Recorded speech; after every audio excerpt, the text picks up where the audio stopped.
હું રમેશભાઈ બારિયા, સુરત સાવંકુંડલા તાલુકાના પ્રમુખ.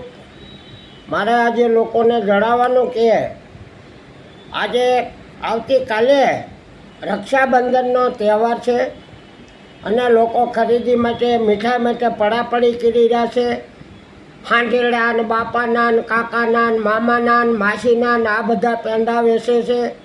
અત્યારે 250 ને 200ના ભાવથી કોઈ પેંડો ક્યાંય બનતો નથી અને નકરી સિંહોની લાવી અને આ લોકો વેચે છે.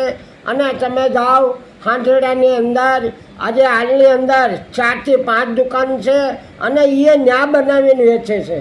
તો આ લોકોને તાત્કાલિક હું તો આરોગ્ય ખાતાને કહું છું કે તપાસ કરી અને આ લોકોને વેચતા બંધ કરો. બસ મારી એટલી વિનંતી છે. અને શાંતિપૂર્વક ભાઈ બહેનના એક તરફથી કાલે તહેવાર છે તો ખૂબ ખૂબ આનંદથી ઉજવો અને બહારની વસ્તુ ખાવાનું થોડુંક ઓછું રાખો. 25% કાલનો દિવસ બહારની વસ્તુ, 75% કેન્સલ, 25% વસ્તુ ખાઓ.